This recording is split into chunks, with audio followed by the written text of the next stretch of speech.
வேதநாயகம் சாஸ்திரியார் அவர்கள் தஞ்சாவூரிலே சரபோஜ் மன்னன் அவர்களின் அவை புலவராக இருந்த அந்த காலகட்டத்தில் ஒரு முறை மன்னன் கூறினான், ராஜாவாகி என்னை புகழ்ந்து, சாஸ்திரியாரே நாளைக்கு நீர் ஒரு பாடல் எழுதி பாட வேண்டும் என்று. இரவெல்லாம் சாஸ்திரியாருக்கு தூக்கம் வரவில்லை. ஒரு மனிதனை புகழ்ந்து நான் பாடவா, அது இயலாதே என்கிற ஒரு எண்ணத்திலே அவன் மிகவும் கஷ்டத்தோடு இருந்தார். ஆனாலும் அந்த நாள் வந்தது. மன்னன் சொல்லுக்கு மறுசொல் இல்லை என்று சொல்லுவார்கள். ஆகையால் எதிர்த்து பேச இயலாது. பாடல் ஒன்றை எழுதிவிட்டார். அவை புலவர்கள் அமர்ந்திருக்க, மக்கள் கூடியிருக்க, ராஜா முன்னிலையிலே அவர் பாடினார் எஃப்ஷார், பழைய ஒரு கீர்த்தனை பாடல்.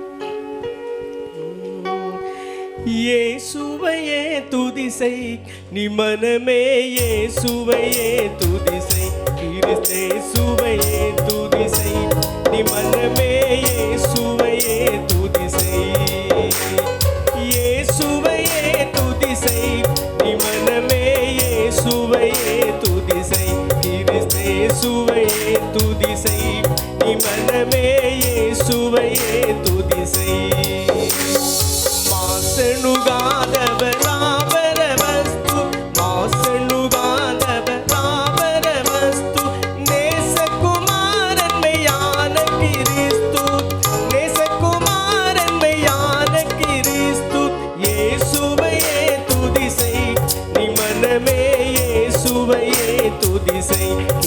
இயேசுவையே துதிசை நீ மனமே, இயேசுவையே துதிசை.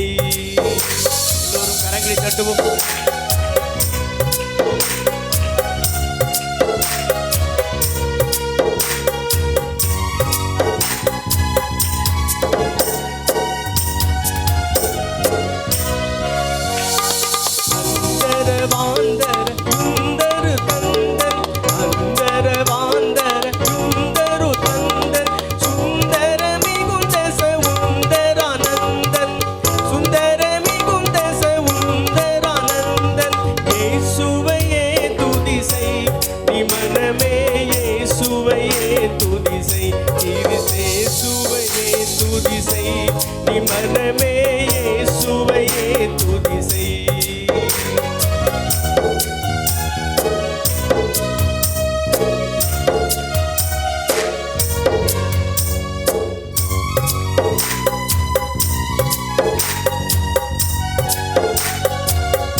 கிறிஸ்தேசுவையே